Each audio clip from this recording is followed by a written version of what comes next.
हम लोग श्रीमद् भागवतम के तीसरे स्कंद के 5वें अध्याय के 11वें श्लोक को पढ़ेंगे। आपने 10वें में ये देखा था कि अपनी तृप्ति विदुर जी ने अनुभव करी, प्रस्तुत करी महाभारत के विषयों से, लेकिन कृष्ण कथा से वह तृप्त नहीं हो रहे। यह बोला, परावरेशाम भगवन व्रतानि श्रुतानि में व्यास मुखादभीक्ष्णम अतृप्न महाशुल्ल सुखावहानाम तेषामृते कृष्ण कथामृतौघात। पर अवर एशाम, जो पर है अर्थात ब्राह्मण आदि, ब्राह्मण क्षत्रिय वैश्य, और अवर मतलब शूद्र आदि हैं, एशाम इन सब के बारे में हे भगवान अर्थात हे मैत्री मुनि, इनके व्रतानी इनके धर्मों के बारे में, श्रुतानी मैंने सुना है, मैं मतलब मैं श्रुतानी मैंने सुना है। किसे सुने आप? व्यास मुखात, व्यास देव जी के मुख से सुना है, और एक ने ही अभीक्षणम कई बार सुना है। अतृप्न महा, फिर भी मैं तृप्त नहीं हुआ, क्योंकि शुल्ल सुखावहानाम, ये बहुत तुच्छ सुख देने वाले, विनाशी और निकृष्ट सुख देने वाला। एक बात तो कल छूटी गई, भगवान से भी अगर जगत की बात सुनेंगे, भगवान से मतलब जागतिक बंद से वर्णाश्रम कोई दिव्य चर्चा नहीं, तो अब भी सुखी नहीं होंगे। तो अब बताइए और क्या कहा जाए, है ना भगवान के अवतार। इसीलिए बोल रहे हैं व्यास मुखात। व्यास देव जी भी अगर आप वर्णाश्रम के बारे में बता रहे हैं, तो अगर वो कृष्ण कथा ऐसे कहिए, व्यास देव जी भी अगर कृष्ण कथा से रहित कोई बात कह रहे हैं, जो कि कुछ प्रयोजन लेकर कर रहे हैं, प्रश्न क्यों कर रहे हैं, वो तो प्रयोजन है लोगों को सिखाने के लिए, उनके धर्म प्रवृत्त करने के लिए, वह भी अगर कृष्ण कथा से रहित है, तो निरंतर सुनने के बाद भी सुख नहीं मिलेगा।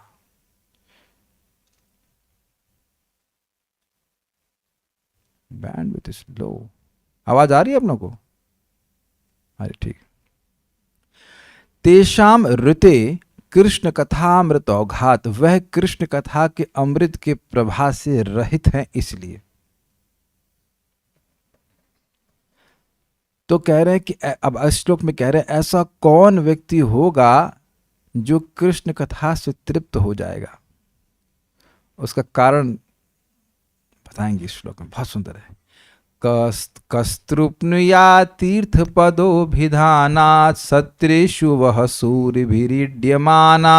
कस्तृप्नुया तीर्थपदोभिधानात् सत्रेषु वह सूरिभिरीड्यमानात्। यः कर्णनाडीं पुरुषस्य यातो भवप्रदां गेहरतिं छिनत्ति। यः कर्णनाडीं पुरुषस्य यातो भवप्रदां गेहरतिं छिनत्ति। कस्तृप्नुया तीर्थपदोभिधानात् सत्रेषु वह सूरिभिरीड्यमाना। कस्तृप्नुया तीर्थपदोभिधानात् सत्रेषु वह सूरिभिरीड्यमाना। यः कर्णनाडीं पुरुषस्य यातो भवप्रदां गेहरतिं छिनत्ति। यः कर्णनाडीं पुरुषस्य यातो भवप्रदां गेहरतिं छिनत्ति। कस्तृप्नुया तीर्थपदोभिधानात् सत्रेषु वह सूरिभिरीड्यमाना। कस्तृप्नुया तीर्थपदोभिधानात् सत्रेषु वह सूरिभिरीड्यमाना। यः कर्णनाडीं पुरुषस्य यातो भवप्रदां गेहरतिं छिनत्ति। यः कर्णनाडीं पुरुषस्य यातो भवप्रदां गेहरतिं छिनत्ति। कस्तृप्नुया तीर्थपदोभिधानात् सत्रेषु वह सूरिभिरीड्यमाना। कस्तृप्नुया तीर्थपदोभिधानात् सत्रेषु वह सूरिभिरीड्यमाना। यः कर्णनाडीं पुरुषस्य यातो भवप्रदां गेहरतिं छिनत्ति। यः कर्णनाडीं पुरुषस्य यातो भवप्रदां गेहरतिं छिनत्ति। कस्त्रुप्नियातीर्थपदोऽभिधानात् सत्रेषु वः सूरिभिरीड्यमानात् यः कर्णनाडीं पुरुषस्य यातो भवप्रदां गेहरतिं छिनत्ति। कस्त्रुप्नुयातीर्थपदोऽभिधानात् सत्रेषु वः सूरिभिरीड्यमानात् यः कर्णनाडीं पुरुषस्य यातो भवप्रदां गेहरतिं छिनत्ति। कस्त्रुप्नुयातीर्थपदोऽभिधानात् सत्रेषु वः सूरिभिरीड्यमानात्। कस्त्रुप्नुयातीर्थपदोऽभिधानात् सत्रेषु वः सूरिभिरीड्यमानात् यः कर्णनाडीं पुरुषस्य यातो भवप्रदां गेहरतिं छिनत्ति। यः कर्णनाडीं पुरुषस्य यातो भवप्रदां गेहरतिं छिनत्ति। जिनके चरण कमल समस्त तीर्थों के सार रूप हैं, तीर्थ पद की व्याख्या कर रहे हैं प्रभुपाद, तथा जिनकी आराधना महर्षियों तथा भक्तों द्वारा की जाती है, ऐसे भगवान के विषय में पर्याप्त श्रवण किए बिना मानव समाज में ऐसा कौन होगा जो तुष्ट होता हो, अर्थात कोई तुष्ट नहीं होगा। कि एक भक्त कह रहे थे, मैंने कहा देखो हमारे घर में हम लोग प्रसाद पा रहे थे, बड़ी शांति महसूस हो रही थी। कह रहे कि आप नौकरी पे नहीं जा रहे हैं इसलिए। हमने कहा जो लोग इस जगत में बुढ़े, बुरा माने कोई बुढ़ा सुनेगा तो, जितने बूढ़े रिटायर्ड हैं सब शांत हैं, चिबिर चिबिर दिन भर क्या कहते हैं कड़ कड़ कड़ कड़ कच कच कच करते रहते हैं। हम एकदम सच बोल रहे, किसी को बुरा लगता हो तो कोई बात नहीं, लेकिन हम देखे हैं, आप लोग नहीं देखे हैं। ऐसा नहीं कि रिटायर हो गए तो शांति से बैठे चिड़ चिड़ चिड़ चिड़ चिड़ चिड़ चिड़ चिड़, क्योंकि तृप्त नहीं है, तृप्त नहीं है, इसलिए चिड़चिड़ चिड़चिड़ चिड़चिड़। देखा होगा दादी को, दादा को, रिटायर हो गए लेकिन चिड़चिड़ चिड़चिड़ चलती रहती है, क्योंकि तृप्त नहीं। जो व्यक्ति तृप्त होता है उसको वो शांति से बैठता है। ये नौकरी या नौ नौकरी वाली बात नहीं है। बिना भगवान की कथा सुने व्यक्ति शांत हो ही नहीं सकता, हो ही नहीं सकता है। कौन व्यक्ति बोल रहा है? विदुर जी। विदुर जी का पोर्टफोलियो क्या था? महामंत्री थे पूरे विश्व के, और वह कह रहे हैं कि कोई कौन होगा जो भगवान की कथा को सुने, पर्याप्त श्रवण किए बिना तृप्त हो सकेगा। पर्याप्त मतलब ये नहीं होता कि अब साल में एक बार जा रहे हैं सुनने के लिए, या महीने में एक बार, या हफ्ते में भी एक बार नहीं, नियमित रोज सुनेगा तब वह तृप्त होगा। तृप्त होगा मतलब कुछ सेटिस्फैक्शन महसूस होगा, ऐसा नहीं कि रुक जाएगा, अलम बुद्धि नहीं होगी, लेकिन कुछ शांति मिलेगी उसको। मनुष्य के कानों के छेदों में ऐसी कथाएं प्रविष्ट होकर उसके पारिवारिक मोह के बंधन को काट देती है। अब एक बड़ी जबरदस्त बात है। क्या जबरदस्त बात है? आपको मोह नहीं त्यागना है, कथा को पकड़ना है। मोह अपने आप काट जाएगा। देखिए, मोह काटने के लिए बोल रहे हैं, प्रेम काटने के लिए नहीं बोल रहे।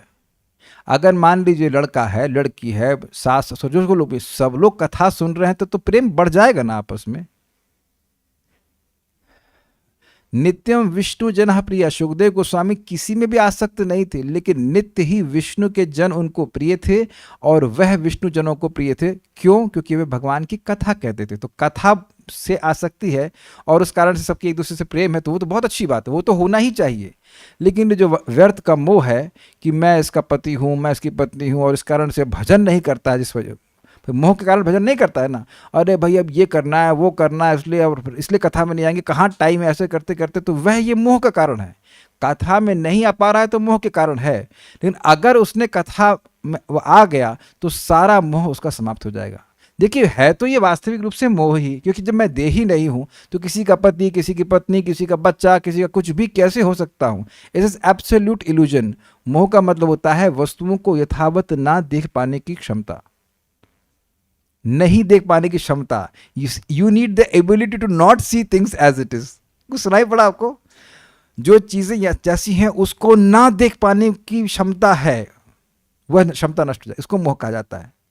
भाई पृथ्वी जल वायु अग्नि आकाश में तो हम कुछ है नहीं, फिर भी इनके जो कॉन्ग्लोमरेशन कहा जाएगा, मतलब इसका जो उसका सम्मिश्रण है ये देह, इसमें आत्मबुद्धि होती है। और ठंडे दिमाग से सोचेंगे तो देखिए ना, तो हम ये पिंजरा है जो केज कहते हैं इसको, रिब केज, तो रिब केज है, या अंदर जो माल भरा हुआ यहाँ सर में वह भी है। तो अब विचार करेंगे हमें तो ऐसा कुछ भी नहीं है, फिर भी मान रहे हैं कि हम ये देह है, और फिर वो इंद्रिय तृप्ति में लगा हुआ है। तो बड़ी इंटरेस्टिंग बात है, इंद्रिय तृप्ति नहीं त्यागनी है। अरे वाह, ये तो बेस्ट क्लास है, इसको एक लाइक तो मिलना चाहिए। नहीं नहीं, आगे सुनो आगे सुनो। कथा स्वीकार करनी है, इंद्रिय तृप्ति अपने आप छूट जाएगी। जैसे मैं यह नहीं कह रहा हूं कि पिक्चर छोड़नी है, आप लोग ऑटोमेटिक पिक्चर छोड़कर कथा सुन रहे हो। Do you agree with this? ये मेरे शब्द नहीं है, प्रभुपाद जी बोलते, don't have to give up sense gratification, just engage your senses in Krishna service. अलग कब तक आप कहेंगे मुझे ये नहीं चाहिए, मुझे वो नहीं चाहिए, मुझे ये नहीं चाहिए, कब तक कहोगे? मान आपको करना ही पड़ जाएगा। लेकिन भगवान की कथा सहज रूप से उन विषयों से विरत कर देती है। वो दिखाया उसमें कुछ है ही नहीं।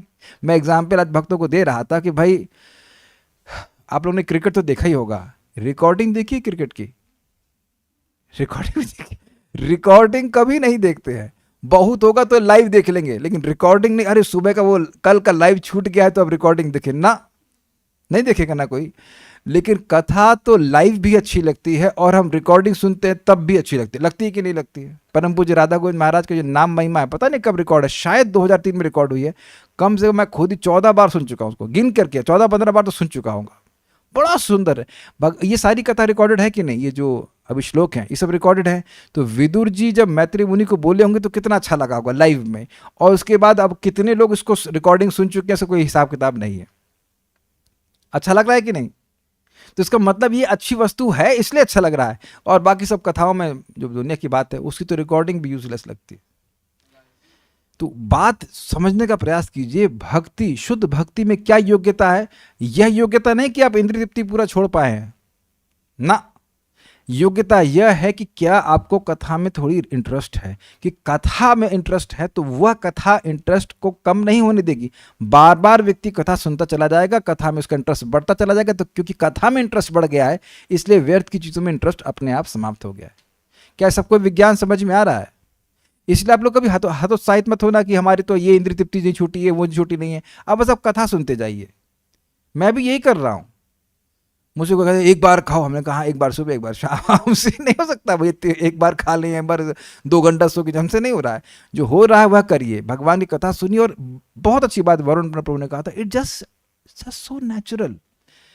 ये जो वैराग्य हो रहा है जगत से वो बहुत नेचुरल है। यद्यपि बाहर के लोग आपसे जरूर कहेंगे कि आप बहुत वैरागी हो गए हैं, ये हो गए हैं, आप दुनिया की बात करते नहीं हैं, इत्यादि इत्यादि। तो वो सही कह रहे हैं, this a fact, but this is natural. ये ध्यान देना कि यह वैराग्य हमारा नहीं है, ये कथा के द्वारा उत्पन्न वैराग्य है। बिकॉज कथा इज कृष्ण कथा, कृष्ण से अभिन्न है, वो रस रूप है, वह सुख देने वाली, इसलिए व्यक्ति छोड़ देता है जगत की वस्तुओं को।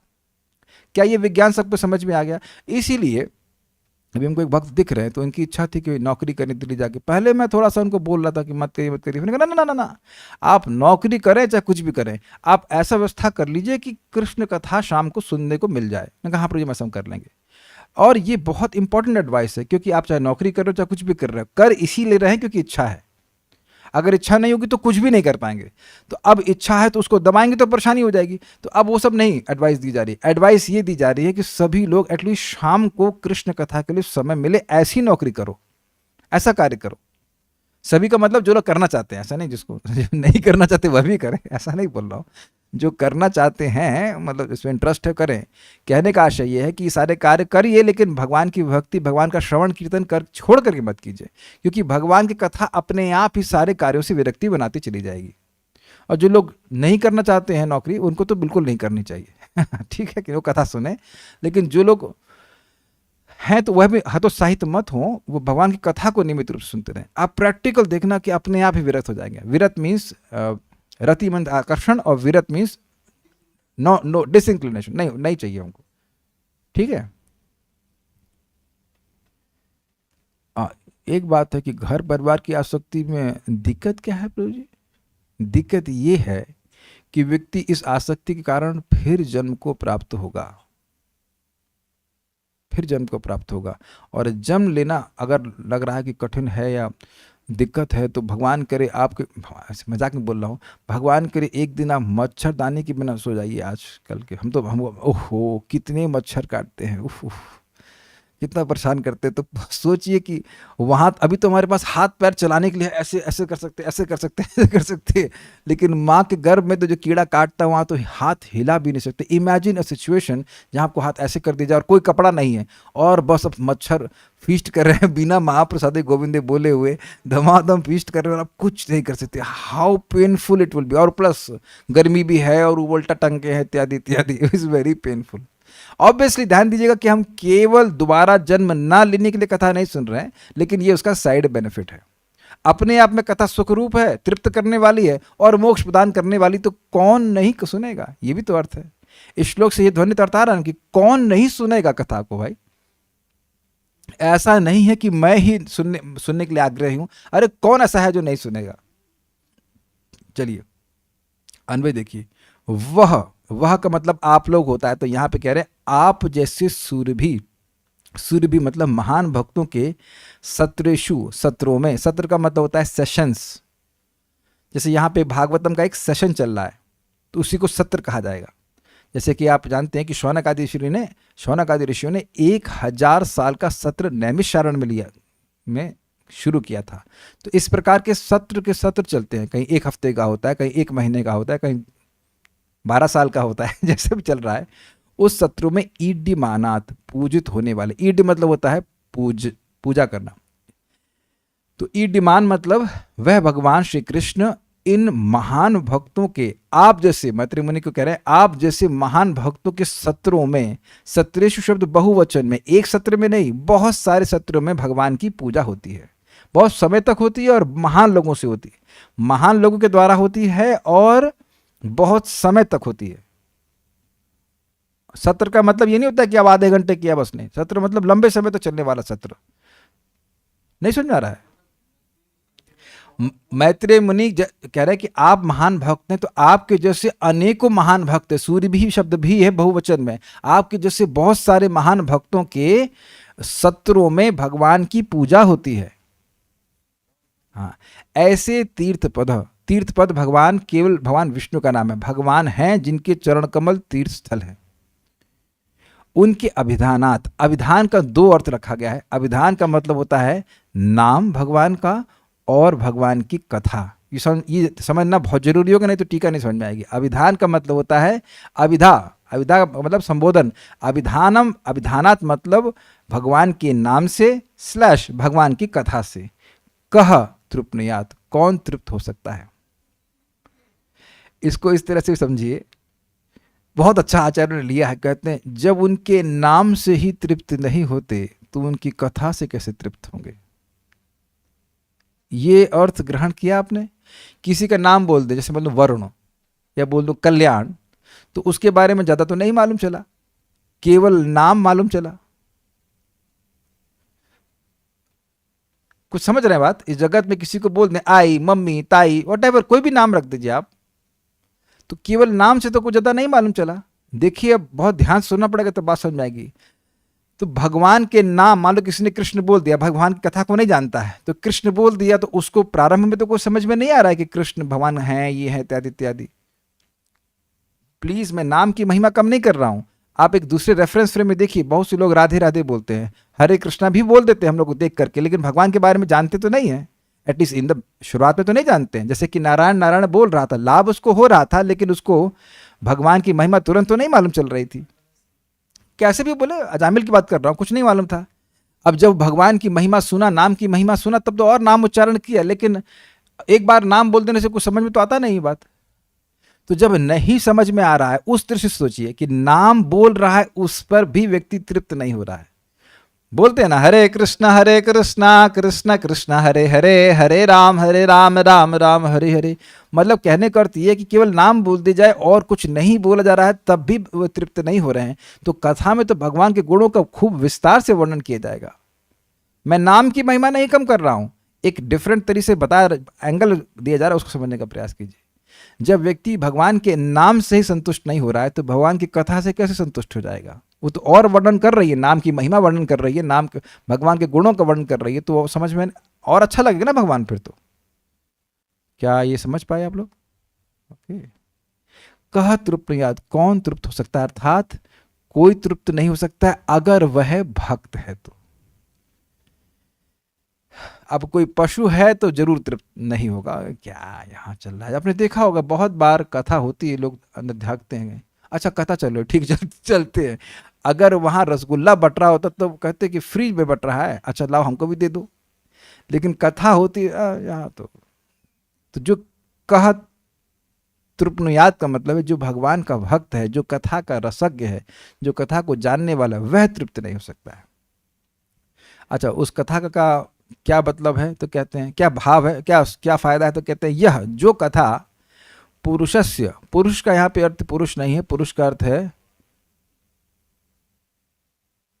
अर्थ है भगवान के भक्त, मतलब शास्त्री हो चाहे पुरुष हो, उनके कर्ण नाड़ी मतलब कान के छेद, इसीलिए भगवान ने दो दिए, एक खराब हो जाए तो दूसरे से भी सुन लेना।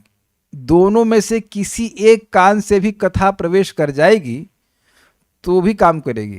तो भगवान ने दो सिस्टम लगा रखे। बहुत होता है ना, कभी एक कान से सुनाई नहीं पड़ता, आए करते एक कान से नहीं सुनाई पड़ता, इधर से दूसरा कान कर देंगे, तो एक कान से भी बात अगर चली गई तब भी आसक्ति समाप्त कर देंगे। इसीलिए भगवान ने दो कान दिए। काफी इंटरेस्टिंग है ना, दो कान क्यों दिए और मुंह केवल एक ही दिया? इंटरेस्टिंग है। सर्वाइवल के जरूरी, जैसे मान लीजिए नाक के दो छेद इसलिए एक बंद हो जाए तो भी सांस चलती रहे, मरेगा नहीं आदमी, तो ये इंटरेस्टिंग है। दो कान दिए कि एक पे मान लो कान जो है खराब हो जाए तो भी दूसरे से भी सुन लेगा तो भी, और यहाँ तो दोनों कान इंटरेस्ट है, स्टीरियो है ना, मोनो स्टीरियो, दोनों तरफ सुनाई पड़ रहा है तो कितना फायदा होगा। कानों के छेद से यातः प्रवेश करके, यातः सुना आपने, यान मतलब जाना, तो उसी तरह से भगवान की कथा प्रवेश कर रही है। एक्चुअली कथा नहीं प्रवेश कर रही है, भगवान प्रवेश कर रहे हैं, क्योंकि याति स याति परमाम गतिम, सह याति परमाम गतिम, गीता से याद आ रहा है आपको? स याति, वह व्यक्ति परमा गति को प्राप्त करता है, तो व्यक्ति यात्रा करता है। तो भगवान जो तीर्थ पद हैं, सुनिए इस तरह से, जिनके चरणों में सारे तीर्थ हैं, वह भगवान सारे तीर्थों से युक्त होते हुए हमारे कान के छेद से हमारे हृदय में यात्रा करने लग जाते हैं, यात्रा करने आ जाते हैं। अब समझ में आया? इस तरह से अर्थ लीजिए। और भव प्रधा, भव को प्रदान करने वाली, भव मतलब होना यानी जन्म और मृत्यु प्रदान करने वाली, गेह रतिम, गेह का मतलब होता है परिवार, देह मतलब ये देह और गेह मतलब परिवार, पत्नी बच्चे, उन सब में जो रति है, आसक्ति है, पारिवारिक आसक्ति की को छिनती यानी काट देती है। श्लोक देखिए, कस्तुप्न याद, ऐसा कौन होगा जो तृप्त हो जाएगा, किससे? तीर्थ पदो भिनाधानात, भगवान तीर्थ पद, भगवान श्री कृष्ण जिनके तीर्थों में जिनके चरणों में, चरण कमलों में सारे तीर्थ हैं, उनके अभिधान अर्थात उनके नाम से और उनकी कथा से कौन व्यक्ति तृप्त हो सकता है? क्यों? तो कह रहे सत्रेषु वह सूर्यभिरेड्यमानात्, सत्रों में वह आपके जैसे सूर्यभी, आपके जैसे महान भक्त जैसे कि नारद जी और नर नारायण इत्यादि वहां सत्र चलाते रहते हैं, उनमें वह ईड्यमानात्, वह भगवान श्री कृष्ण पूजित होते हैं कथा के द्वारा, कीर्तन के द्वारा। और यह कथा, यह कर्ण नाडिम, यह कथा जो भगवान का नाम कानों के छेद से पुरुषस्य यातः, पुरुष यानी भक्त के हृदय, भक्त के कान के छेद से अंदर जा करके भव प्रदाम, जो जन्म मृत्यु को प्रदान करने वाली गेह यानी पारिवारिक आसक्ति, रति है, आसक्ति, उसको छिन्नति, उसको काट देती है। अभी किसी ने प्रश्न किया, उसका उत्तर मैं जब टीका पढ़ाऊंगा तब समझाऊंगा फिर से। श्रीधरी, भगवान श्री कृष्ण के कथामृत प्रवाह से तृप्त नहीं होने के कारण को कस्तृप्नयाद इत्यादि श्लोक से बतलाया गया है। क्यों तृप्त नहीं हो रहे थे वे कह रहे हैं। एक इंटरेस्टिंग बात है, अगर हम कृष्ण कथा से तृप्त नहीं हो रहे हैं तो हम कृष्ण कथा के अलावा और कुछ नहीं सुनेंगे। ऐसा पॉइंट। भगवान श्री कृष्ण के कथामृत प्रवाह से तृप्त नहीं होने का कारण है कि साधुओं के समाज में नारद आदि देवर्षिगण भी उसका गान करते हैं। ये समझ में आया कारण के रूप में क्यों कह रहे हैं। अरे भाई, ये लोग यानी नारद जी और ऐसे अन्य सूरी लोग ये दुनिया की बात बिल्कुल नहीं करते हैं और भगवान की बात को करने के लिए सत्र चलाते हैं। मतलब भगवान की बात करने से आघाते नहीं है, वो भगवान की बात करने के लिए लोगों को इकट्ठा करते, आओ आओ अपन के हम लोग कृष्ण की बात करेंगे। पार्टी जैसे यहाँ पे जगत में देखा जाता है, लौकिक बात बोल रहा हूँ, किटी पार्टी करते हैं तो प्रजल्प करने के लिए सारी बिल्लियाँ इकट्ठी हो जाती हैं। किटी मीन्स ना किट नॉट, सारी बिल्लियाँ इकट्ठी हो जाएंगी, उसके बाद वो सब बातें करेंगी, तुमने मलाई खाई समथिंग लाइक दैट, सब नॉनसेंस स्टूपिड बातें। तो जैसे वो पार्टी कर करके वो कुछ आयोजन होता है, हम कभी ऑब्वियसली नहीं गए, मतलब ऐसे मैं गलत नहीं बोल रहा ना, ऐसे कुछ होता होगा, प्रजल्प ही होता होगा, इसमें तो संदेह नहीं किया जा रहा है, प्रजल्प ही होता है। तो अब भक्त लोग जोड़ कर चलो चलो कथा हो रही, इश्तिहार लगा लगा करके वह सत्र आयोजन करते हैं और भक्तों को बुलाते हैं। जैसे नारद जी ने प्रश्न किया था, नारद जी ने किससे प्रश्न किया था, मैं जहां तक समझ रहा हूं नारद जी ने किससे प्रश्न किया, नहीं किसी से प्रश्न किया था, मैं भूल रहा हूं किससे प्रश्न किया था, मैं समझ रहा हूं नर नारायण ऋषि से प्रश्न किया था, आई एम स्टिल नॉट कर, किसी से प्रश्न किया था। तो वो बोले कि यही प्रश्न 4 कुमार तपोलोक में भी डिस्कस हुआ था, उस समय आप अनिरुद्ध जी के पास गए हुए थे, इसलिए आप उसको नहीं सुन पाए थे। 10.80 वेदस्तुति में ऐसे कुछ आता है। तो बात यह है कि निरंतर भक्त लोग चर्चा करते ही रहते हैं। शिव जी तो अब घर भी नहीं बांधे, बरगद के पेड़ के नीचे रहते हैं पार्वती जी के साथ में, और अब कथा ही करते रहते हैं, पार्वती जी भी सुनती रहती हैं, पता नहीं खाना कब बनाते हैं, और शिव जी खाने से क्या मतलब है, तो कुछ जरूरत नहीं है। तो दोनों लोग कथा ही सुनते रहते हैं, इट्स अमेजिंग। और आप आगे सुनेंगे 8वें स्कंद सुनेंगे शायद कि मनु महाराज, 4 में सुनेंगे, मनु महाराज स्वयंभू मनु और शत्रुपा माता ने पूरा एक मनवंतर कृष्ण कथा में ही बिता दिया। युधिष्ठिर महाराज भी जब उनको वनवास प्राप्त हुआ, महाभारत में वर्णन है, तो उसमें कहते हैं कि कितना अच्छा है, कोई राजकाज की टेंशन नहीं है और हम साधुओं के संग में बैठकर भगवान का यश सुन सकते हैं। शौनक ऋषि तो प्रत्यक्ष उदाहरण है ही, कह रहे कि हम ये जो यज्ञ कर रहे थे उसके धुआं उठ रहा था तो इससे हम तृप्त हो गए, हमको और यज्ञ नहीं करना है, इस धुएं से तो हमारे केवल चेहरे काले हुए हैं, लेकिन आप हमें गोविंद की कथा का आसव पिला रहे हैं। श्लोक तो बिल्कुल भूल गया, लेकिन शब्द यही था, गोविंद, गोविंद आसव, गोविंद की कथा रूपी अमृत को पिला रहे हैं, अब इसको ही पिलाते रहे, हमें और कुछ यज्ञ वगैरह नहीं करना है। तो कारण क्या है कि भाई जब महान लोग जो इस जगत से पूरी तरह तृप्त हो गए, तृप्त मतलब अलम बुद्धि, भैया जगत से कुछ नहीं चाहिए, वह भी लगातार सत्र कर करके कथा बोलते रहते, तो वह तो तृप्त हो नहीं रहे, तो उसका मतलब है कि कोई भी तृप्त नहीं हो सकता। जिसको इस जगत से कुछ नहीं चाहिए वह भी कथा की अपेक्षा कर रहा है। तो जिन लोगों को इस जगत से बहुत कुछ चाहिए, जो पहले से अपेक्षावान है, उनको तो सुख देने वाली और हो जाएगी ना कथा। लॉजिक समझ में आ ही रहा होगा। सुखदेव गोस्वामी कुछ नहीं चाहिए था जगत में, उनको भी कथा खींच ली, तो जो लोग पहले से खींचने के लिए प्रवृत्त हैं उनको तो खींच ही लेगी ना। ये बात समझ में नहीं है कि जब तक आप सोचेंगे नहीं, इस पर विचार कीजिएगा। दूसरा कारण यह है कि उस कथा के कान में पड़ते ही मनुष्य की गृह आदि में होने वाला प्रेम विनष्ट हो जाता है। बड़ी इंटरेस्टिंग बात है कि कहे कि सूरी जन जितने भी हैं, नारद आदि, यह सब तो बिल्कुल निरासक्त हैं, इसलिए भगवान की कथा में उनको रुचि है। हम तो भैया अब घर गृहस्थी में पड़े हुए हैं, तो कैसे भगवान की कथा में आसक्ति हो। तो कथा को सुनना प्रारंभ करेगा तो कथा अपने आप ही जो भी बंधन है उसको नष्ट कर देगी। और आप यह देख ही रहे हैं इस समय, अगर मैं कहूं कि आप में से कितने लोग अपनी सासू या ससुर या चाची ऐसे बात करना चाहते हैं, तो आप लोग झूठ भी नहीं बोल सकते। अगर बात करना चाह रहे होते तो इस क्लास में आते ही क्यों। बल्कि इस समय कोई अगर आकर के वो बात बोलेगा तो आप उद्विग्न हो जाएंगे, भाई ऐसा क्या महत्वपूर्ण है जो हम डिस्टर्ब कर रहे हो। ये होता नहीं है, ये हो रहा है, और आप में से किसी के पास सामर्थ्य नहीं कि इसको आप रिजेक्ट कर दें, है ना। कोई कुछ हाँ शायद होता होगा ना, होता होगा नहीं है, हो रहा है, तभी तो आप लोग नित्य रूप से कथा सुनने आते हैं। Almost every day do you see. क्योंकि देखिए, कोई बात लिखी होती है, जब अपने जीवन में घटित होते हुए देखता है व्यक्ति, तो उसको श्रद्धा होती है, इसको हम कंटिन्यू करें। कृष्णारविंद प्रभु ऑलमोस्ट नारद जी के प्रसंग से जुड़े हुए थे प्रथम स्कंद में, अभी तक आउट नहीं हुए। भगवान ना करे कभी आउट हो प्रभु जी, आपको 12th कैंटो तक सुनना है, उसके बाद आउट हो सकते हैं। 13th कैंटो में आउट हो जाना कि है नहीं फिर से फर्स्ट कैंटो रिपीट कर देंगे। मैं तो अभी से सपना देखना शुरू कर दिया हूँ कि 12वां हो गया है, फिर से हम भागवतम पढ़ रहे हैं। Bhagavatam is so amazing, this is really amazing. एक बार व्यक्ति भागवत सुनने लग जाए, इतना रुचिकर है कि उसकी आग्रह बनी जाएगा, अच्छा कल क्या होगा, अच्छा कल क्या होगा, कल क्या होगा। Every shloka is a feast. तो ये एक बड़ी इंटरेस्टिंग बात है कि अपने आप ये कथा जगत की जो आसक्ति उसको नष्ट कर देती है, उसका प्रभाव ही ऐसा है। तो दो कारण से तृप्त नहीं होगा। एक कि भाई ये बहुत मादक है, इतनी मादक है कि जो पूरी तरह से आत्मराम है, जो पूरी तरह से शुद्ध हैं, नारद आदि, उनको भी नमाने वाली, उनको भी आनंद देने वाली है। और न सिर्फ आनंद देने वाली है, मोक्ष भी देने वाली है।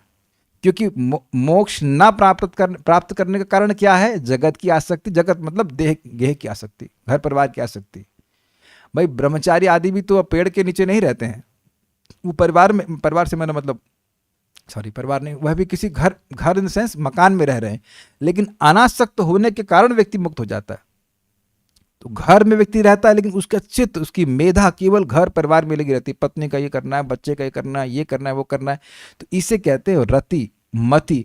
उसी में लगा रहेगा तो अगली बार फिर जन्म प्राप्त हो जाएगा। हमने देखा कि हमारे बाबा जी मर रहे थे तो उनको चिंता थी, बहुत बड़ी चिंता थी। क्या घर में हल्दी है कि नहीं? अरे भैया बड़ा विचार है, हल्दी है कि नहीं।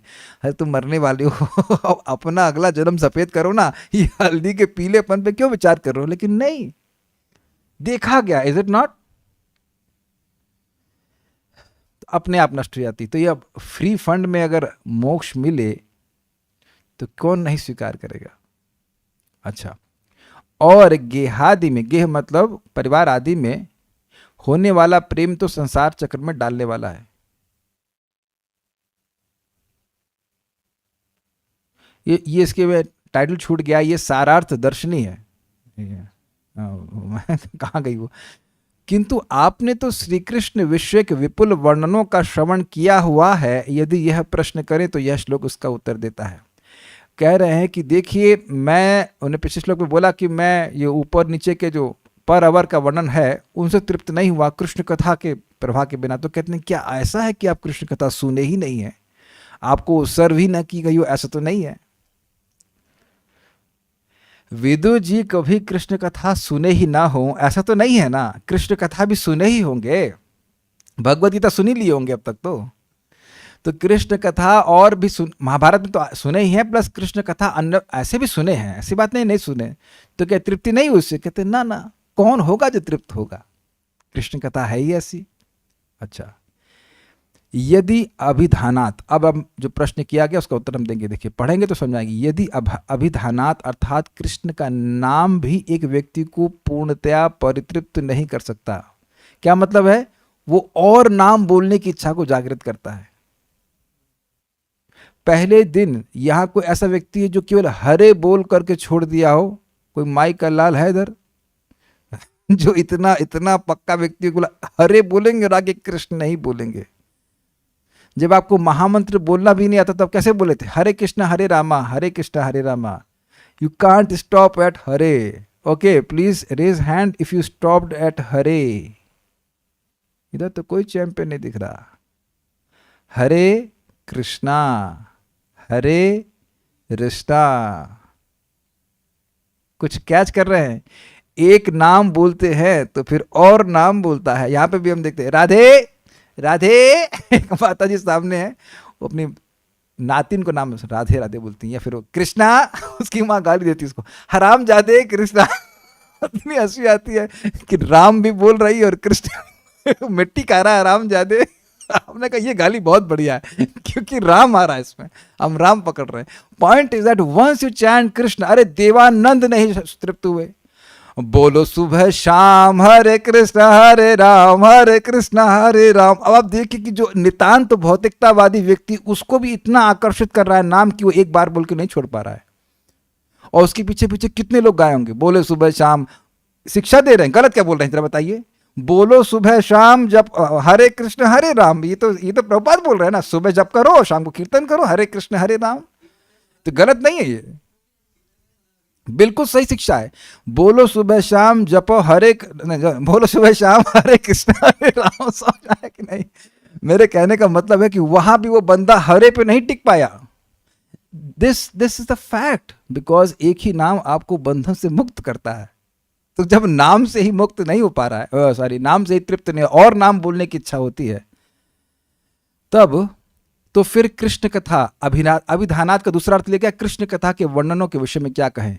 अभिधानात श्री कृष्ण संबंधी वर्णनों को भी इंगित करता है होना चाहिए। भगवान कृष्ण के नाम श्रवण से कौन तृप्त हो सकता है? तो अब प्रश्न है इस पर, भक्त कह रहे हैं कि महर्षि वाल्मीकि और Dhruva Maharaj became exalted devotees solely by chanting the holy names. हाँ, तो आप समझ नहीं पाए, मैंने यह नहीं कहा कि नाम कथा से कम है, यह नहीं कहा है। खाली इतनी बात कही है कि अगर केवल शुरुआत में व्यक्ति नाम बोल रहा है, हरे कृष्णा कृष्णा बोल रहा है, तो उसको कुछ समझ में नहीं आता है भगवान के बारे में, फिर भी वह तृप्त नहीं होता है। क्या आप समझ पा रहे हैं कि नहीं समझ पा रहे इस बात को? अब जैसे मैं शुरुआत में नाम जब करना शुरू किया था, किस लिए किया था भाई? वो थोड़ा माइंड शांत हो रहा है। तो ऐसा तो नहीं कि भगवान के तत्व को पूरा समझ रहे हैं कि परम सत्य क्या है इत्यादि इत्यादि। प्राय सब लोग इसी तरह से जब करते हैं आजकल नॉर्मली, तो कहाँ परम सत्य के बारे में जानना चाहता है, लेकिन वह तृप्त नहीं होता है। पता नहीं कैसे मुझे प्रेरणा मिली थी कि मैंने शुरुआत में जब एक माला कर रहा था और उंगली पे कर रहा था, तब भी मैंने सोच लिया था भाई ब्रेकफास्ट नहीं करना जब तक एक माला नहीं करेंगे। It was something coming from Krishna only directly, no one told, कुछ कोई नहीं बोला सा। उस वक्त हम बहुत जल्दी नहीं उठते थे लेकिन जो भी हो, ब्रेकफास्ट नहीं लेना जब तक, पहले इसको करेंगे उसके बाद फिर करने जाएंगे। Something is there.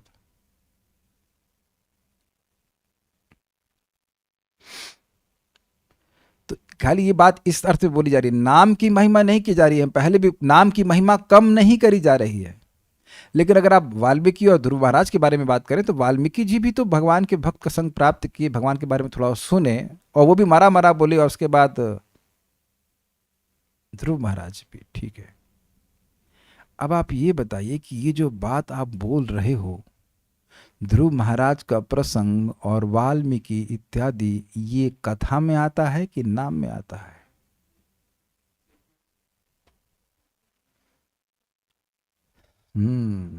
समझ में आया आपको मेरा आर्ग्यूमेंट? आप केवल नाम बोल करके एटलीस्ट इस स्टेज पर ये नहीं जान पा रहे हैं कि वाल्मीकि और ध्रुव महाराज को सिद्धि केवल नाम के द्वारा प्राप्त हुई। आपने बात बिल्कुल सही कही है, बात का खंडन नहीं कर रहा हूं मैं, लेकिन बात क्या कह रहा हूं वो समझने का प्रयास कीजिए। केवल, ये मेरे शब्द नहीं है, श्रील भक्ति सिद्धांत ठाकुर जी के शब्द हैं कि केवल नाम जप करके नाम की महिमा नहीं समझ में आती है। किस कंटेक्स्ट में बोल रहे हैं? अगर आप और मैं कथा नहीं सुनेंगे तो नाम बंद हो जाता है, बंद हो जाता है, होता ही रहा है, बंद हो जाता है। प्रभुपाद जी के शब्द हैं, if they don't read my books they will not be any more Hari बोल। आप हरि नहीं बोलेंगे मतलब कन्विक्शन नहीं रहेगा कि हमें नाम उच्चारण करना, कि शुरुआत में आपने एक बार हरे बोल दिया तो यह तो नहीं समझ में आ रहा है कि असीमित लाभ हो रहा है। प्रैक्टिकल एग्जाम्पल अजामिल नारायण नारायण बोल रहा था और उसको लाभ भी हो रहा था, असीमित लाभ भी हो रहा था, लेकिन उसको मालूम तो चल नहीं रहा था। लेकिन जब वह वैकुंठ के पार्षदों से भगवान के नाम की महिमा को, भागवतम में 6ठा स्कंद आप देख सकते हैं, प्रथम दूसरा तीसरा अध्याय, वो सुनता है, तब उनको ज्ञान होता है। ओहो, तब वह नाम को और निष्ठा से करता है। तो कथा और नाम में भेद नहीं है, फिर मतलब गुण की दृष्टि से दोनों ही स्पिरिचुअल हैं, लेकिन कथा स्वरूप की दृष्टि से थोड़ा अलग अलग लग रहा है आपको कि भगवान का वर्णन और सुनते हैं कथा के माध्यम से, तो और भगवान के नाम में विश्वास होता है। I hope this answers the question. अभिधान में दोनों ही आएंगे, जो भगवान की कथा है वह भी अभिधान है, और जो भगवान का नाम है वह भी अभिधान है। ठीक है। तात्पर्य, कृष्ण कथा इतनी शक्तिशाली होती है कि मनुष्य के कान में प्रवेश करने मात्र से पारिवारिक स्नेह के बंधन से उसका उद्धार तुरंत कर सकती है। अब एक बड़ी रुचिकर बात है, यहां यह नहीं कह रहे कि समझ में आ रही है, तो कुछ समझ में आया आपको केवल सुनाई पड़ रहा है। जैसे बहुत पहले एक गाना था, दीदी दीदी दीदी दीदी चल रहा था, और उस समझ में नहीं आया कि मतलब क्या है, लेकिन उसमें लोग झूम रहे हैं। तो आप देख सकते हैं कि कोई शब्द है वह समझ में आए तभी आपके चित्त पर प्रभाव हो, ऐसा नहीं होता। जैसे भी हम लोग मंदिर में कब जाते हैं मंगल आरती के समय, कभी कभी वो जो घास वाले ट्रैक्टर वाले होते हैं बड़ी तेजी से निकाल देते हैं ट्रैक्टर पास से, एकदम चित्त ना बिल्कुल भयभीत हो जाता है। तो उस आवाज़ का तो कोई मतलब नहीं है, लेकिन फिर भी वो हमारे चित्त पे प्रभाव पड़ता है, कुछ समझ में आ रहा है। यानी कि कथा न भी समझ में आए तब भी पवित्र करने वाली है, और समझ में आने लगी तो फिर तो कहना ही क्या। ये समझ में आ रहा है आपको? यानी कि कानों से स्पर्श होना चाहिए कृष्ण कथा का, तो वहीं से आसक्ति समाप्त होने लगती है, और समझ में आने लग जाए फिर तो कहना, फिर तो छोड़ ही नहीं पाएगा। तो जिन लोगों को भगवान की कथा समझ में आने लगी, तो इतना समझ लीजिए कि छोड़ने से पहले मेरे से परमिशन ले लेना, मुझे गाली देकर छोड़ने जाना कि यार बहुत खराब बोले कृष्ण के बारे में, अब जा रहा हूं। कम से कम बता के जाना कि भाई इसलिए छोड़ रहे हैं। बिना बिना बताए मत जाना, क्योंकि बहुत नुकसान करेंगे। यार मजा नहीं आया, यार मजा नहीं आया, आपकी कथा बहुत बोरिंग लगी और हम अब नहीं आएंगे, वह भी स्वीकार्य है, लेकिन बिना बताए नहीं भागना। समझ आया? बिना बताए मत भागना। It's because you are not able to understand what a fortune we are having. कितना पेमेंट हम लोग कितनी योनियों में भटकने के बाद किए हैं कि आज प्रभुपाद जी के तात्पर्य यहाँ हम पढ़ पा रहे हैं। और पूरी बात ना समझ में आए, अरे एक बात तो समझ में आ रही है, प्रभाव पूरी कथा का है, समझ में चाहे एक ही बात आ रही है, कोई बात नहीं, और धीरे धीरे देखेंगे मेरी सारी बात आपको समझ में आएगी। अच्छा एक और बात, मान लो मेरी कोई बात ना समझ में आए, उसमें विरोध भी लगा, तब भी आप भगवान के बारे में सोचेंगे ना। Do you agree with that? और दुनिया की बातों में तो झगड़ा नहीं करिए, ये कैसे बोल दी, ये हमको युक्त नहीं लग रहा है। अरे युक्त नहीं लग रहा है तो कोई बात नहीं, आप चैट कीजिए, आप उस पर विरोध कीजिए, आर्ग्यूमेंट करिए, वह भी चलेगा, लेकिन बात तो कृष्ण की करोगे ना। प्रभु जी समझ में नहीं आई बात है आपकी। और जैसे आप कृष्ण के बारे में ऐसा कैसे कह रहे हैं, तो ठीक है, तो भी कृष्ण के बारे में ही सोच रहे हैं ना। गौरांग प्रभु कहते हैं कि भक्त नहीं होते तो हम लोग पान की दुकान पे झगड़ा कर रहे होते कि नहीं।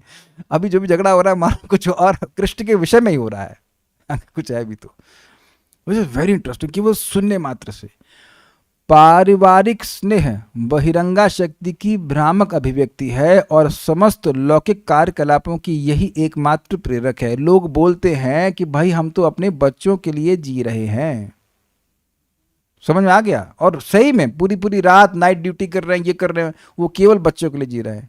और उसे अगर कह दो तुम्हारा बच्चा तो ये है ही नहीं, तो सोचिए जो तुम्हारा वास्तविक रूप से है ही नहीं, उसके लिए तुम अपना मनुष्य जीवन पूरा समर्पित कर दे रहे हो। Is it not stupidity?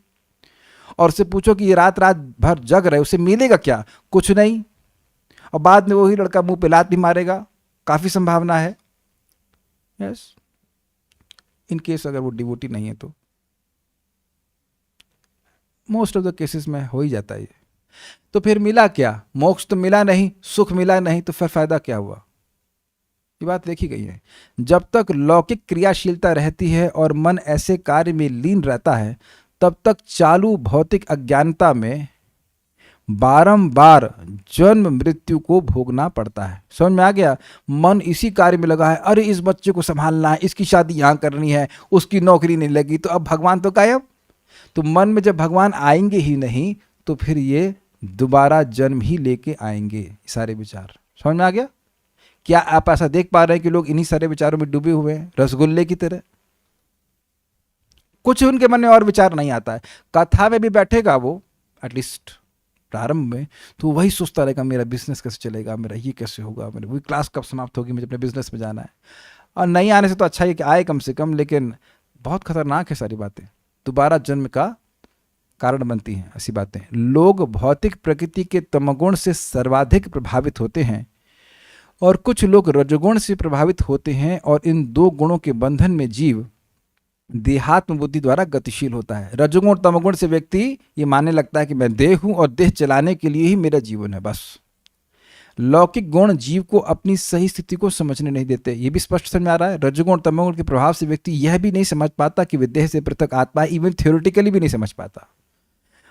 तमो तथा रजोगुण दोनों ही गुण मनुष्य को मोहमयी देहात्म बुद्धि से जकड़ देते हैं। इस तरह से भ्रमित हुए लोगों में से सबसे बड़े मूर्ख वे होते हैं जो रजोगुण के प्रभाव में आकर परोपकारी कार्यों में संलग्न होते हैं। अरे ये क्या, and this is very heavy.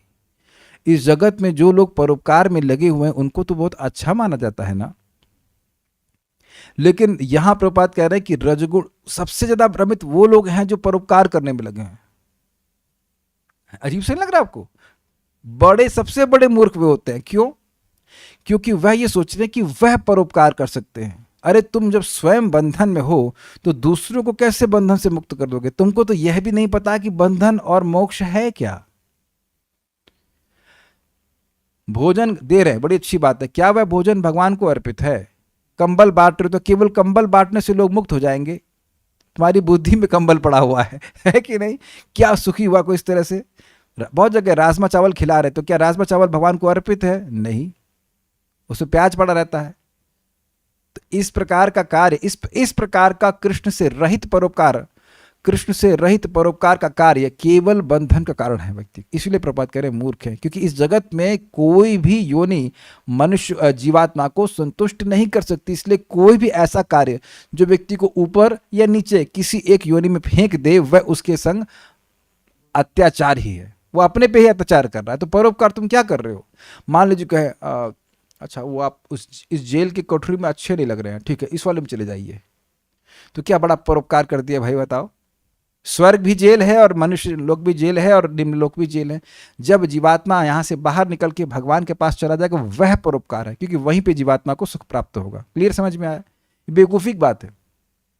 परोपकारिता को प्रभुपाद खंडन नहीं कर रहे हैं, लौकिक परोपकारिता की बात को कह रहे हैं, बेवकूफी की बात है। ना तुम संतुष्ट होगे ना सामने वाला संतुष्ट होगा, ये बोल रहे हैं। भगवद गीता जो प्रत्यक्ष कृष्ण कथा है, मानवता को यह मूलभूत पाठ पढ़ाती है कि शरीर नाशवान है और संपूर्ण शरीर में व्याप्त चेतना अनश्वर है। समझ गए? ये जो ये ना सर्वम इदम ततम, ये जो जिसके द्वारा ये पूरा शरीर व्याप्त है, वो क्या है? चेतना। हमारी उंगली को भी हम कॉन्शियस है, अपने पाँव को देखिएगा बिल्कुल कॉन्शियस है कि हमारा वहाँ पे स्पर्श हो रहा है, तो वह चेतना के द्वारा होता है। जैसे बल्ब यहाँ एक लगा हुआ है, उसका प्रकाश सब जगह फैल रहा है, उसी प्रकार से आत्मा हृदय के पास भी रहती है, उसकी चेतना पूरे शरीर में व्याप्त रहती है। तो वो जो आत्मा की चेतना वह कभी नष्ट नहीं होगी। तो आत्मा के लिए तुमने क्या किया? देह के लिए मीठा मिठाई और आत्मा के लिए कोयला राख। यस, तो ये विचारने वाली बात है। मतलब वही बात है कि व्यक्ति डूब रहा है, उसका शर्ट और कोट पैंट मतलब बचा के ले आए, उसके बाद जो था वो भी छीन लिया और उसके कहते हैं देखो हमने बचा लिया आदमी को। तो बेवकूफी है ना। तो इसी प्रकार से केवल देह के लिए चिंता करना और आत्मा के लिए चिंता बिल्कुल नहीं करना, ये बेवकूफी है। ये प्रपात कह रहे हैं, ये रजोगुण की वजह से होता है। चेतन जीव अर्थात अविनश्वर आत्मा शाश्वत विद्यमान रहता है और शरीर के विघटन के बाद भी किसी भी तरह मारा नहीं जा सकता। जो कोई भी इस नश्वर शरीर को आत्मा समझता है और समाजशास्त्र, राजनीति, परोपकार, परार्थवाद, राष्ट्रीयता या अंतर्राष्ट्रीयता के नाम पर देहात्म बुद्धि की दुहाई देकर काम करता है, वह निश्चित ही मूर्ख है और वास्तविकता यानी सत्य तथा अवास्तविकता यानी असत की जटिलताओं को नहीं जानता। ये सब बातें समझ में आ रही हैं? देह और आत्मा का भेद ही नहीं समझ पा रहा है तो वह किसी का परोपकार कर ही नहीं सकता। पहले अपना तो परोपकार करे, पहले अपना तो उपकार करे, फिर दूसरे का उपकार करेगा। You must know what is good, then you can do good. ठीक है, जन्म सार्थक करो परोपकार। तो जन्म सार्थक मतलब समझे कि मैं कृष्ण का सेवक हूं, अन्य लोग भी कृष्ण के सेवक हैं, मैं भक्ति करके सुखी हो रहा हूं, संतुष्ट हो रहा हूं, सामने वाले भी तभी सुखी होंगे जब भगवान की भक्ति करेंगे, नहीं तो नहीं हो सकते। तो परोपकार की भावना का विरोध नहीं है, लेकिन वास्तविक परोपकार की भावना को स्थापित किया जा रहा है। ठीक है, जैसे मान लीजिए किसी घर में आप गेस्ट के रूप में जाए और लिया उसने दाल और आपके कुर्ते में पोतना शुरू कर दिया, अरे भाई खाइए खाइए अच्छे से खाइए, कहेंगे इससे क्या होगा, दिमाग खराब है इसका, अरे थोड़ा सा जूस लीजिए पॉकेट में डाल दे आपको। तो कह ये क्या, इज इट नॉट? अरे इसको क्या होगा भाई, तेरे क्या दिक्कत है यार? तो क्या सोचते हो? ये युक्त में आगे हम बोल रहे हैं ना, नहीं चलेगा। तो हम खाली ये बोल रहे थे कि वह भगवान के संबंध में, उसका संबंध जब तक नहीं जोड़ा जाएगा जीवात्मा सुखी नहीं होगा। Okay, I am just too enthusiastic and this is giving me hard time. Okay, हो गया, सेट हो गया, ठीक है। इनमें से कुछ तमो तथा रजगुण से ऊपर रहते हैं और सतोगुण में स्थित होते हैं, किंतु लौकिक सत्व सदैव तमो तथा रजगुण से कलुषित रहता है। लौकिक सत्व यानी कि मटेरियल सत्व मनुष्य को यह समझा सकता है कि शरीर तथा आत्मा भिन्न है, और जो सत्वगुणी है वह आत्मा की परवाह करता है, शरीर की नहीं। किंतु कलुषित होने से लौकिक सत्वगुणी लोग व्यक्ति के रूप में आत्मा के असली स्वभाव को नहीं समझ पाते। जैसे कि सोक्रेटस था, वह यह जानता था कि वह आत्मा है, वह देह नहीं है, लेकिन वह यह नहीं जानता था कि आत्मा भगवान श्री कृष्ण का सेवक है। Got it? तो जो सत्वगुणी है समझ जाएगा कि मैं देह नहीं हूं, ठीक है, लेकिन वह यह नहीं समझ पाएगा कि आत्मा के रूप में उसका कार्य क्या है, वो कृष्ण की सेवा करना, यह बात वह नहीं जानता है। ठीक है, उनकी शरीर से पृथक आत्मा विषयक निर्विशेष धारणा उन्हें भौतिक प्रकृति के अंतर्गत सतगुण में रखती है, और जब तक वे कृष्ण कथा के प्रति आकृष्ट नहीं होते तब तक वे भव बंधन से कभी भी मोक्ष नहीं पा सकते। ध्यान दिया आपने क्या बोल रहे हैं? जो लोग यह जान भी रहे हैं या समझ भी रहे हैं कि मैं देह से पृथक आत्मा हूं, वह भी जब तक कृष्ण कथा नहीं सुनेंगे मुक्त नहीं हो सकते। तो उनके लिए भी कृष्ण कथा आवश्यक है अगर वह मोक्ष प्राप्त करना चाहते हैं। जो रजोगुण तमगुण में उनका तो कहना ही क्या, उनको तो मोक्ष नहीं मिल रहा है। जो सतोगुण में उनको भी कृष्ण कथा सुनना होगा, नहीं तो वह मोक्ष नहीं मिल पाएगा उनको। ठीक है, नेक्स्ट। कृष्ण कथा संसार के सभी लोगों के लिए एकमात्र औषधि है, क्योंकि यह मनुष्य को आत्मा की शुद्ध चेतना में स्थित कर सकती है। मतलब किसी भी मनुष्य की, चाहे वो तमोगुणी हो, चाहे रजगुणी हो, चाहे सतोगुणी हो, किसी तरह भक्तों की संगति में आकर के उससे कथा सुनना अच्छा लग गया तो बस वहीं से उसका मोक्ष शुरू हो गया। जैसे आपने सुना है, जो व्यक्ति कृष्ण भगवान को भगवान के रूप में स्वीकार करता है वह भगवत गीता के प्रारंभ से ही, अध्ययन के प्रारंभ से ही मुक्त व्यक्ति है, लिबरेटेड सोल है। जबकि आप गीता पढ़ना शुरू कर देंगे तो ऐसा तो नहीं कि काम क्रोध से तुरंत मुक्त हो जाते हैं, बट स्टिल ये स्वीकार कर लेना कि कृष्ण भगवान है, उसी दिन से उसका मोक्ष शुरू हो जाता है। This is very very astounding. Okay, तो यानी कृष्ण कथा सभी के लिए औषधि है, मतलब सबकी नब्ज टटोली, हाँ नब्ज टटोलने की जरूरत नहीं, हाँ ठीक है आइए आप भी कथा में, आए आप भी कथा में। सबको, जिसको भी कथा सुनने की रुचि है, इंक्लिनेशन है, रुचि से मेरा मतलब सुनना चाहता है, उसको कथा सुनने का मौका दिया जाना चाहिए, चाहे स्त्री हो चाहे कोई भी हो। मैं स्त्री मतलब ऐसा नहीं बोला कैटेगोरी, स्त्री हो, शूद्र हो, ब्राह्मण हो, क्षत्रिय, वैश्य, कुछ भी हो, इससे कोई फर्क नहीं पड़ता। सभी लोग बंधन में पड़े हुए हैं, सबका मोक्ष करने वाली। जैसे सूर्य सबको प्रकाश देता है, गंगा जी सबको पवित्र करती हैं, चंद्रमा सबको प्रकाश देता है, ऐसे बात है। इसमें वर्णाश्रम का कोई मतलब नहीं है। श्री चैतन्य महाप्रभु की संस्तुति के अनुसार विश्व भर में कृष्ण कथा का प्रचार करना सबसे बड़ा धर्मोपदेश कार्य है, और संसार के समस्त विवेकवान नर नारी श्री चैतन्य महाप्रभु द्वारा चलाए गए इस महान आंदोलन में सम्मिलित हो सकते हैं। सुबोधनी व्याख्या। प्रथम तो भगवान के नामों यानी गुणों के श्रवण की इच्छा ही उत्पन्न नहीं होती है, क्योंकि जब मनुष्यों के पाप क्षीण हो जाते हैं तब कृष्ण भक्ति उत्पन्न होती है। तो जो महापापी लोग भगवान के पास आते ही नहीं है, न माम दुष्कृत मुहड़ा। भक्ति उत्पन्न होने के बाद गुण श्रवण की इच्छा उत्पन्न होती है। This is very nice.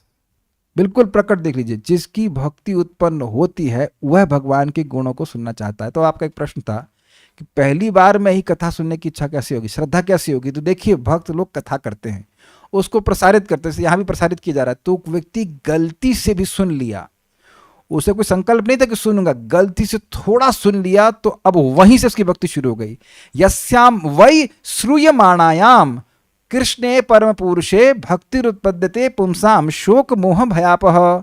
Shrimad Bhagavatam को सुन रहा है, सुनना पूरा नहीं सुन लिया, जैसे सुन रहा है उसी समय से भक्ति जागृत होना शुरू हो जाती है। किसमें? भगवान श्री कृष्ण में जो परम पुरुष है। और भक्ति उत्पन्न होने लगती तो शोक मोह और भय नष्ट होने लगता है। आप मेरी समझ पा रहे हैं बात? तो जैसे ही कोई जीवात्मा भगवान के बारे में सुनना शुरू करता है श्रीमद् भागवतम से, तो उसकी भक्ति शुरू हो जाती है। और जब भक्ति शुरू हो जाती है तो फिर वो और सुनना चाहता है, उसके सारे पाप नष्ट हो जाते हैं। क्या यह जीवन में होते हुए देख रहे हैं? बिल्कुल प्रैक्टिकल। ठीक है, यानी यहां सुनने का अर्थ प्रमाणिक भक्त से है ना? नहीं नहीं नहीं नहीं, बोतलबाजों से है। ये भी वो कैसा प्रश्न कर रहे हैं? सुनने का मतलब जो भगवान के भक्त हैं, स्वाभाविक सी बात है। इच्छा उत्पन्न हो गई तो तृप्ति नहीं होती है। समझ में आया आपको? यानी भक्ति एक बार उत्पन्न हो गई, जब तक भक्ति नहीं हो रही तब तक ना, नहीं नहीं चाहिए, नहीं चाहिए। भक्ति उत्पन्न हो गई तो तृप्ति नहीं होती। हो गई का मतलब हो ही जाती है सुनने से। जैसे अग्नि आहुति उसे तृप्त नहीं होती, ये सुना था आपने कल? कितना भी लकड़ी दे दीजिए और अग्नि भड़केगी और अग्नि भड़केगी। वैसे ये कामना के ऊपर रहता है, लेकिन कथा के ऊपर भी है। जितना कथा सुनेंगे उतना कथा सुनने की इच्छा और बढ़ जाएगी। कारण कि प्रभु के गुण ही ऐसे हैं कि ज्यों ज्यों सुने जाते हैं त्यों त्यों इच्छा को बढ़ाते ही जाते हैं। यूं पहले निरूपण किया और ये अर्थ उचित ही है। ये आपने कल वाले श्लोक में सुना था। असुर जीवों को तो इस श्रवण की इच्छा ही उत्पन्न नहीं होगी। तो जो कथा में इंटरेस्टेड नहीं वो क्या है? असुर है, स्पष्ट है, कोई दिक्कत ही नहीं इसमें। शेष जो देव हैं, बाकी जो लोग देवता हैं, उनको तो सुनने की प्रबल इच्छा होती है। तो भी इसीलिए तो हम बड़ा प्रसन्न होते हैं, रोज देवताओं के दर्शन होते हैं। इस जगत में जो भगवान के भक्त हैं, जो भगवान की कथा में रुचि लगते हैं, वह सब देवता है, प्रकट है। जो दैवी जीव हैं उनमें कौन तृप्त होगा? अर्थात नहीं होगा, क्योंकि देवों को की शास्त्र विहित विषयों में ही प्रवृत्ति होती है। बड़ी इंटरेस्टिंग है। देवता लोगों की विश्वास होता है भगवत गीता में, भागवत में। तो जो लोग इस प्रकार की श्रद्धा में इस प्रकार की शास्त्रीय श्रद्धा से युक्त है, उनमें देवता का गुण है, दैवी स्वभाव वाले हैं। शास्त्र में विरक्त और अविरक्त भेद से, ब्राह्मण तथा क्षत्रिय भेद से यज्ञ एवं तीर्थ करने की विधि है और वे यज्ञ तथा तीर्थ चित्त शुद्धि कर मोक्ष फल देते हैं। हालांकि स्वरूप से दुख रूप है, तो भी अंत में फल रूप से समीचीन तथा श्रेष्ठ है। ये समझ में आया आपको? ब्राह्मण है तो उसके लिए यह यज्ञ है, उसको इस तीर्थ का सेवन करना चाहिए। क्षत्रिय है तो यह यज्ञ करना चाहिए, उसको इस तीर्थ में जाना चाहिए। जैसे आपको याद है प्रभास क्षेत्र में लेके गए थे भगवान, इस पाप को नष्ट करने के लिए यहाँ जाना चाहिए। और उसके बाद कोई विरक्त है तो उसके लिए यह यज्ञ है, और कोई गृहस्थ है तो उसके लिए यह यज्ञ है। तो ये सब करने में झंझट बहुत है, झंझट है। यानी स्वरूप से ये दुख रूप है, लेकिन लाभ अच्छा है क्योंकि मोक्ष देने वाले हैं। तो ये तो बात बोल रहे हैं, अब डेवलप कर रहे हैं। देखिए, भगवान के गुण अभिधानात तो चारों रूप हैं। मतलब स्वरूप कैसा है? जैसे स्वरूप से तो अमृत निधि है, तो स्वरूप से तो दुखमय है नहीं भगवान की कथा, कोई कठिनाई नहीं, परिश्रम नहीं है। और फल से मोक्ष देने वाले हैं। तो व्यक्ति तीर्थ से तृप्त हो सकता है, अरे बड़ा बड़ा कष्ट है भाई, हरिद्वार में तो घर भी नहीं, बड़ा महंगा मिलता है, तो वहां इस वजह से जाने में व्यक्ति अलम बुद्धि कर ले कि बड़ा परिश्रम है। लेकिन कथा सुनने में तो अमृत स्वरूप है, तो इसलिए भगवान की कथा से तृप्त नहीं होगा। समझ में आ रहा है बात? कथा का स्वरूप क्या है? दुख स्वरूप नहीं है, अमृत स्वरूप है, सुस्वादु है। और फल क्या है? फल की दृष्टि से श्रेष्ठ क्यों है? कि मोक्ष देने वाला। ये क्लियर हो गया? नेक्स्ट, साथ ही ये यज्ञ रूप और तीर्थ रूप भी हैं, अतः उनसे कौन तृप्त हो सकता है? ये कथा यज्ञ है और कथा तीर्थ भी है। अब कैसे हो उसको प्लीज सुन के जाइएगा, बहुत जबरदस्त बात है। कोई तृप्त नहीं हो सकता। क्यों? कहते हैं वे भगवान कैसे हैं जिनकी कथा के बारे में आप बोल रहे हो? तो कहते हैं तीर्थ पदा, जिनके चरण में तीर्थों का निवास है। वे एक श्लोक कोट करते हैं, तिस्रः कोट्यार्ध कोटि च तीर्थानाम वायुरब्रवीत दिवी भुवि अंतरिक्षे च तानि वै जाह्नवी जले। वायुदेव ने कहा कि स्वर्ग में, भूमि में और अंतरिक्ष में 3.5 करोड़ जो तीर्थ हैं वह सारे के सारे गंगा जी के जल में हैं। ठीक, वह गंगा भगवान के चरण में है, ऐसे भगवान के नाम से कौन तृप्त होगा? तीर्थ बस समझ में आ गया? भगवान के चरणों में सारे तीर्थ हैं, क्योंकि सारे तीर्थ गंगा जी के जल में हैं। और गंगा जी कहाँ से आ रही हैं? भगवान के चरणों से। ऐसे डिराइव कर रहे हैं। तो तीर्थ पद नाम किसका है? भगवान विष्णु का ही नाम है। तो ऐसे भगवान के नाम से व्यक्ति कौन व्यक्ति तृप्त होगा? अब जरा विचार कीजिएगा कि ऐसा क्यों कह रहे हैं। आगे पढ़ते हैं। यह नाम केवल शब्द मात्र है, ऐसी शंका का समाधान आगे किया जाएगा। अर्थात ऐसी शंका नहीं करनी चाहिए कि ये केवल नाम है, अभी तो ये तो भगवान है। यह भगवान का नाम व गुण जो सूरी हैं, अर्थात भगवान के गुणों के महत्व को जानने वाले हैं, वे सत्रेषु अर्थात यज्ञों में गाते हैं। इसलिए यह यज्ञ रूप हो गया। यज्ञ मतलब भगवान की प्रसन्नता के लिए किए जाने वाला कार्य। तो यज्ञों में महान लोग भगवान का यश गाते हैं, तो वो यज्ञ हो गया। तो यज्ञ रूप हो गया कि नहीं? भगवान का नाम, भगवान का कीर्तन, भगवान का यश, तो यज्ञ रूप हो गया कि नहीं? ठीक है। यज्ञों में हरि कथा का गायन होता है। जैसे कहा है कि अश्वमेध यज्ञ के समय ब्राह्मणौ वीण गाथिनो गायिताम इति। वीणा द्वारा 2 ब्राह्मण गुणगान करें, अथवा जैसे कहा है कि गुणगान करने के लिए नारद को बुलाया गया। जैसे कि आगे आप सुनेंगे, राजसूय यज्ञ में नारद जी भगवान श्री कृष्ण का यश बोल रहे हैं, तो उस यज्ञ में तो केवल यज्ञ होना चाहिए ना, हरि कथा क्यों होगी? क्योंकि हरि कथा भी यज्ञ है, हरि का नाम भी यज्ञ है। अपितु जैसे शुक्राचार्य जी ने कहा कि जहां भगवान का नाम बोला जाता है तो जो भी इनकम्प्लीटनेस है यज्ञ में वह पूर्ण हो जाती है।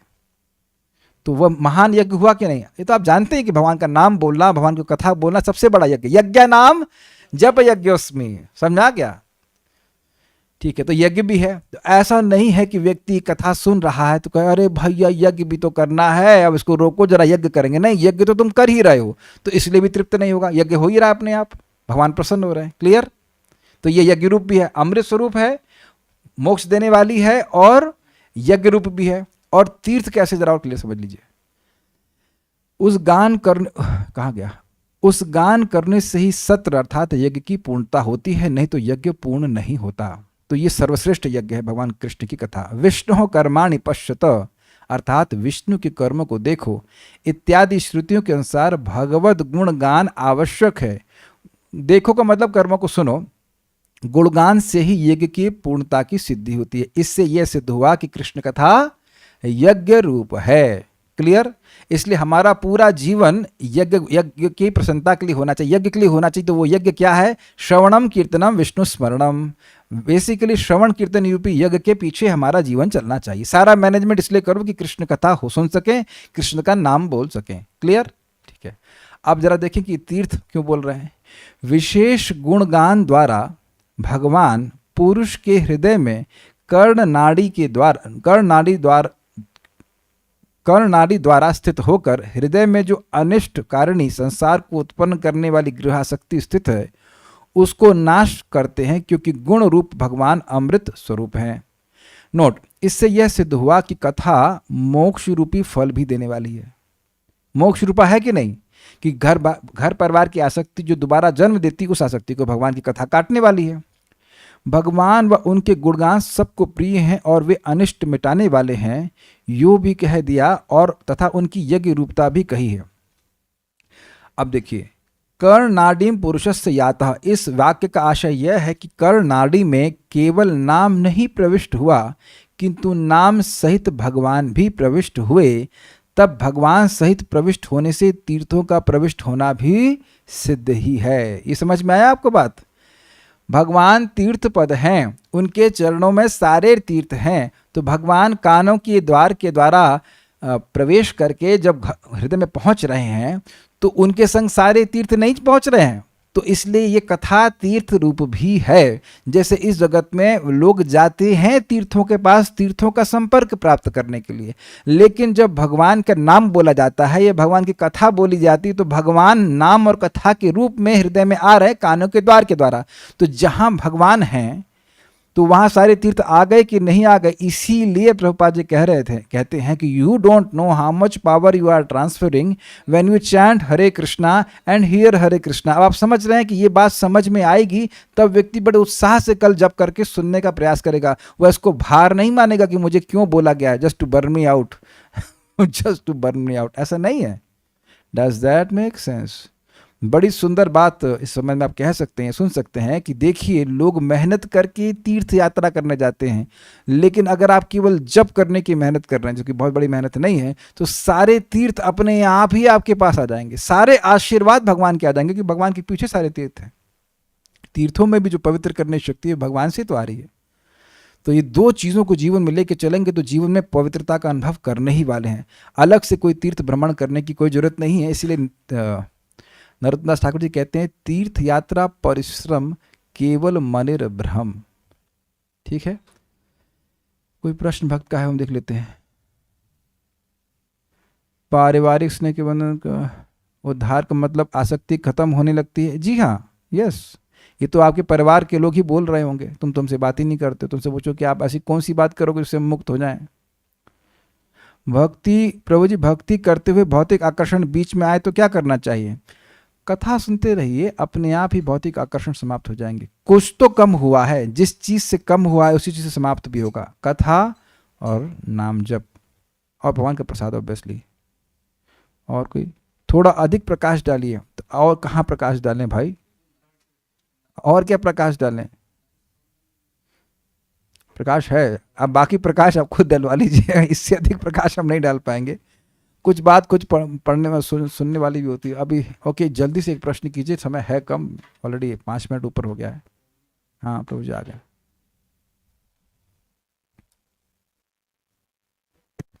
हरे कृष्णा प्रभु जी। प्रभु जी सुबोधनी में जैसा कि आपने बताया कि भगवान जब पाप क्षय हो जाता है तो कृष्ण कथा में रुचि होती है या कृष्ण का भक्त आदमी बनता है, लेकिन भक्त को ये समझ में नहीं आता है कि हमसे पाप क्षय हुआ है या नाश हुआ है। फले न परिचाय थे, अगर कथा में रुचि है जी तो तभी होगी जब पाप नष्ट हो गए हैं।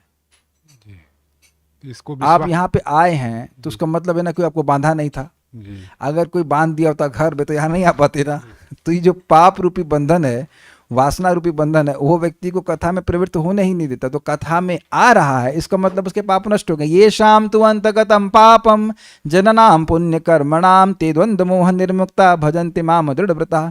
जिनके पाप नष्ट हो गए हैं और उन्हें पुण्य कर्म किए हैं, वह भगवान के भजन में बड़ा द्वंद्व और मोह से रहित होकर करते हैं। या पुण्य बिना तो श्रवण इच्छा न उत्पत्ति, अर्थात जिसका पुण्य नहीं होगा उसकी श्रवण इच्छा उत्पन्न नहीं होगी। तो जिसकी श्रवण इच्छा है उसका मतलब पुण्य है और पाप नष्ट हो गए। अब हम रुकते हैं, प्रभु जी को वहाँ पे रेस्ट करना है। ओके, हरे कृष्णा। श्रीमद् भागवतम की जय, श्रील प्रभुपाद की जय, निताय गौर प्रेमानंदे।